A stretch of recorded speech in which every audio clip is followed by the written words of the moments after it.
Markets around us, इसमें हम लोग, मार्केट क्या होता है? वो जगह जहाँ से हम लोग सामान खरीद रहे हैं और कोई सामान बेच रहा है, सब्जी, कपड़ा, स्टेशनरी का आइटम, कुछ भी। तो market can be defined as a place where buyers and sellers engage in the activity of sale and purchase of goods. Buyers खरीद रहे हैं और सेलर्स बेच रहे हैं। तो मार्केट कितने तरह का होता है? मेन दो टाइप का होता है, होलसेल और रिटेल मार्केट्स। अगर हम लोग होलसेल से खरीदते हैं तो ये तुम लोगों को पता होगा, होलसेल से खरीदने से सस्ता पड़ता है, लेकिन वहाँ से ज़्यादा तुम सामने हो थोड़ा, वहाँ से ज़्यादा सामान खरीदना पड़ता है। तो होलसेल मार्केट में हम लोग रुपया बचा सकते हैं। जैसे अगर मेरा होलसेल का दुकान है तो हम किसी डीलर से बहुत ज़्यादा सामान खरीद रहे हैं कम रेट में, इसीलिए हम कम दाम में बेच भी पा रहे हैं। रिटेल शॉप में, अगर मेरा रिटेल शॉप है तो खरीदने के टाइम हमको भी थोड़ा ज़्यादा महंगा पड़ रहा है, इसीलिए हम उसी एमआरपी पे बेच रहे हैं। अदरवाइज होलसेल मार्केट में तो एमआरपी से कम पे सामान मिल जाता है। तो लेकिन होलसेल वाला स्मॉल क्वांटिटीज में सेल नहीं करता, वो लोग सिर्फ बल्क में सेल करेगा। और रिटेलर्स तो एक ब्रश, एक पेन खरीदना तो भी बेचेगा, तो रुपया वैसे ही लगता है। उसके बाद कुछ कुछ और कॉस्ट्स होता है, जैसे जितना हैंड चेंज होगा, कॉस्ट ऑफ ट्रांसपोर्टेशन बढ़ते जाएगा। फैक्ट्री में सामान बन रहा है, वो एक होलसेल मार्केट में जा रहा है, वो एक गोडाउन में जा रहा है, वहाँ ट्रांसपोर्टेशन चार्ज लग रहा है। ट्रांसपोर्ट से वो अलग अलग डिस्ट्रीब्यूटर के पास जा रहा है, फिर से कॉस्ट लग रहा है। फिर डिस्ट्रीब्यूटर वाला होलसेलर को दे रहा है तो दाम बढ़ रहा है, होलसेलर वाला रिटेलर को दे रहा है। तो हर इंसान का कॉस्ट भी तो बढ़ते जा रहा है ना, क्योंकि हर बार सामान उतारने चढ़ाने के लिए लेबर चार्ज चाहिए, ट्रक का रुपया चाहिए, स्टोर करने का रुपया चाहिए। तो cost of transportation, investment of money, time, storage charges, ये सारा बढ़ते जाता है। और पेमेंट अगर तुरंत कोई नहीं कर रहा है, क्रेडिट पे खरीद लेते हैं। जैसे हम बोल रहे कि हमको, मेरा एक शॉप है तो हम किसी इसको बोल रहे हैं कंपनी को कि 1000 सोप हमको दे दो, हम रुपया बाद में देंगे। तो इस तरह से भी होता है कि सामान बिक जाएगा मेरा, उसके बाद हम उसको आधा रुपया दे देंगे, फिर बोलेंगे आधा का और सामान दे दो। इस तरह से चलते रहता है। ये एक बहुत लंबा चेन है। हर सिटी में होलसेल मार्केट होता है और होलसेल वाला रिटेलर को सामान बेचता है। Hence there is a difference of price of goods between wholesale and retail market. यहाँ पर है कि जितने ज़्यादा लोग इन्वॉल्व होंगे एक चेन में, हर कमोडिटी का कॉस्ट उतना ज़्यादा बढ़ते जाएगा, क्योंकि हर लोग अपना अपना उसमें से शेयर लेगा प्रॉफिट का। इसी वजह से they all have to make profit at every level to pay for their investment, man power, premises, storing facility etcetera. अगर हम एक ट्रक ड्राइवर हैं तो सपोज मेरा 1000 रुपीज़ लग रहा है एक सामान को पहुंचाने का, तो हम 1000 तो खाली खर्चा हो रहा है, तो हम 1200 1300 तो लेंगे ना, कि मेरा प्रॉफिट भी हो। इसी वजह से फिर price of goods in a market is determined by the factors like demand by the buyers and supply by the farmers. Demand और सप्लाई दो चीज़ है जिसके ऊपर बहुत सारी चीज़ों का दाम मैटर करता है। जैसे अभी कोविड में क्या हुआ था, मास्क का डिमांड बहुत ज़्यादा बढ़ गया लेकिन सप्लाई कम था, तो एक एक मास्क, जो 5 रुपया का मास्क है वो 100 रुपया में मिल रहा है। हाँ, तो क्योंकि सेलर को पता है ना कि सामने वाले को तो खरीदना ही पड़ेगा और सामान कम है, वो जाएगा कहाँ खरीदने। तो डिमांड और सप्लाई पे एक कमोडिटी का रेट बहुत ज़्यादा डिपेंड करता है। तो what is demand? The demand for a good is defined as an amount of commodity for which people are willing to pay and buy. मतलब एक कमोडिटी अगर हमको खरीदना है तो वो किस दाम में हम खरीदने के लिए तैयार है, उसको डिमांड बोलते हैं। 5 रुपया का मास्क अगर हम 100 रुपया में भी खरीदने को तैयार है तो वो, इसका मतलब मास्क का डिमांड बहुत हाई है। डिमांड हाई रहता है तो दाम बढ़ जाता है। सप्लाई का मतलब क्या होता है, ये क्वेश्चन हमेशा आता है। Define demand and define supply.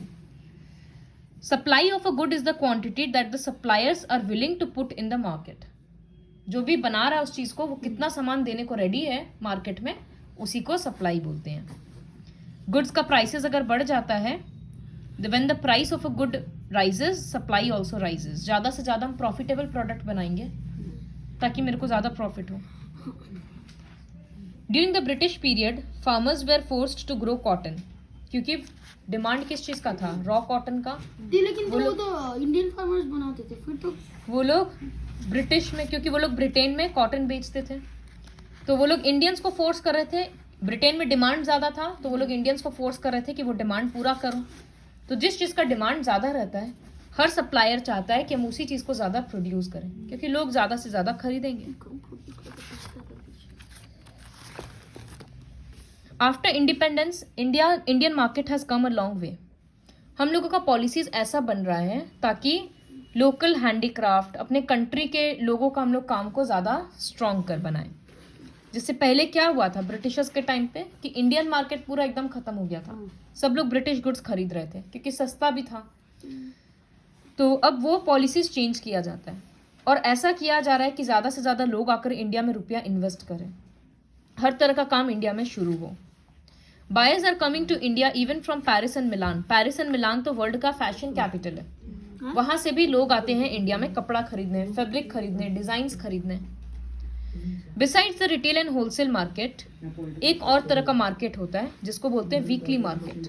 Week में वैसे एक बार खुलता है। वो वीक में एक बार लगता है और मतलब इतना सस्ता सामान मिलता है जिसका कोई हिसाब नहीं है। सब एक साथ घुस जाते हैं। रोड क्यों सस्ता मिलता है ये भी है, रोड साइड में सामान मिल रहा है, ओपन स्पेस में लोग अपना दुकान लगा दे रहे हैं, तो ना शोरूम का खर्चा ना लाइट्स का खर्चा। उन लोगों का कोई स्टाफ वगैरह नहीं रहता, उनके घर वाले ही उनको हेल्प कर दे रहे सामान बेचने में, तो वहाँ रुपया सेव हो गया। रेंट नहीं देना पड़ता शॉप का। इस वजह से ये मार्केट्स में सामान बहुत सस्ता मिलता है, यहाँ बहुत बार्गेनिंग होता है। So people go to such markets as most of things of daily use are available at one place. और वो लोग को जगह जगह जाना नहीं पड़ता, एक ही एरिया में हर तरह का स्टॉल लगा हुआ रहेगा, हर तरह का सामान मिल जाएगा। तो ये वीकली मार्केट्स टूरिस्ट प्लेसेस वगैरह में भी लगता है, बहुत पॉपुलर है।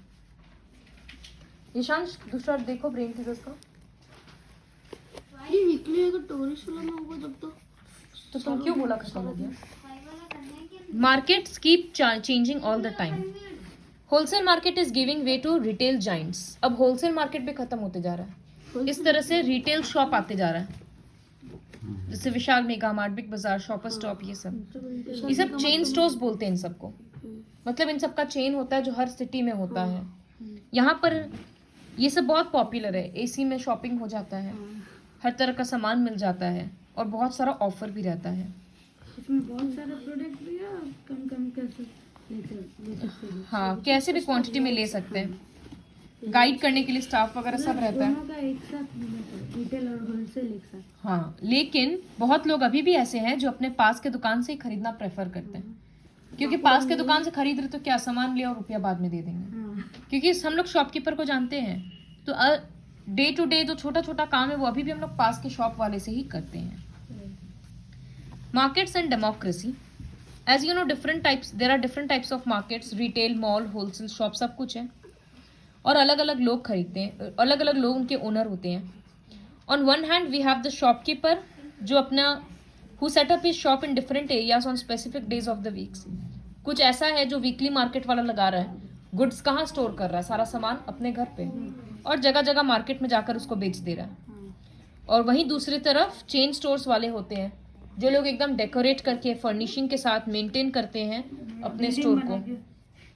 Both shopkeepers spend and earn unequal amounts of money.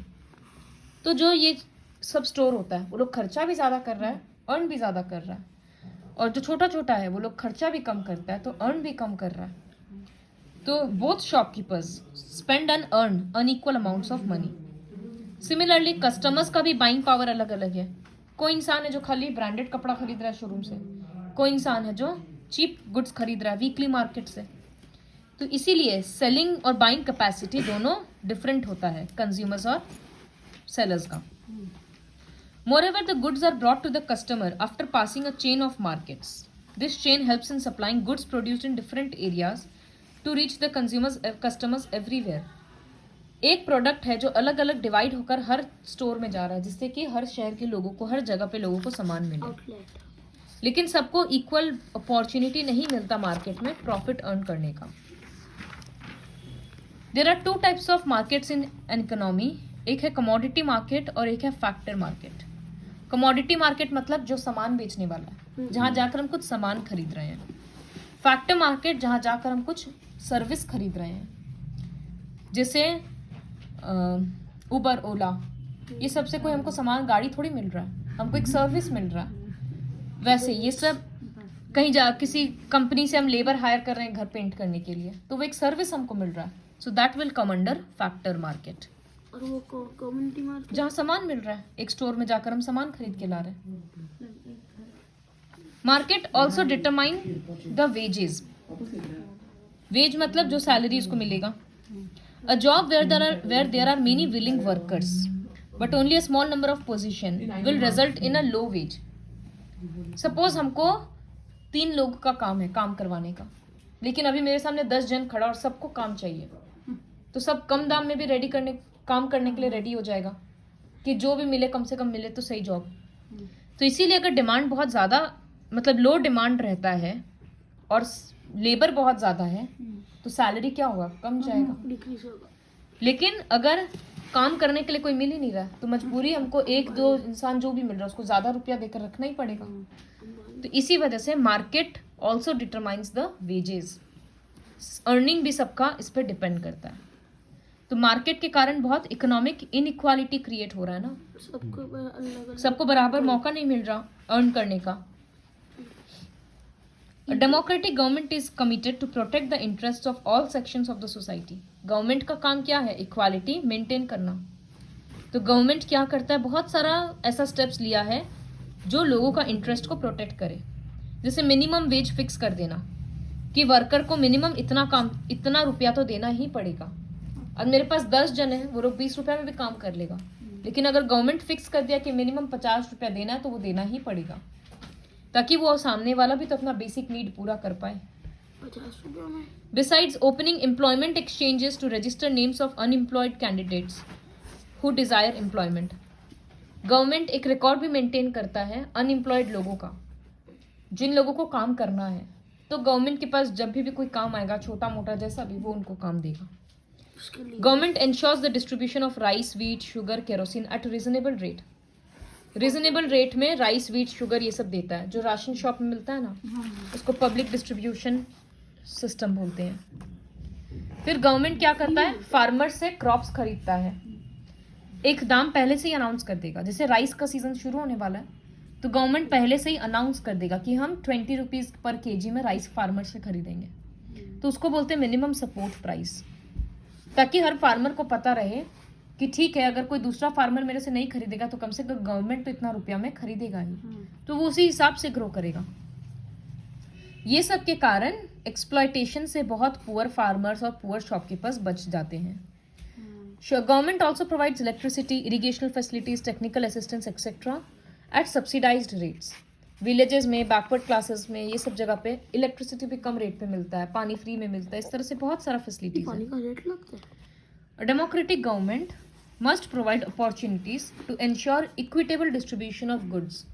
Government का रिस्पॉन्सिबिलिटी है ये देखना कि गुड सबको बराबर में मिल रहा है, ताकि जो इनकम का इनइक्वालिटी है वो तो नहीं हटाया जा सकता, तो कम से कम सबको बेसिक फैसिलिटी तो मिले। यही है मार्केट अराउंड अस। और अब है कि ऑनलाइन शॉपिंग का ट्रेंड बहुत ज़्यादा हो रहा है।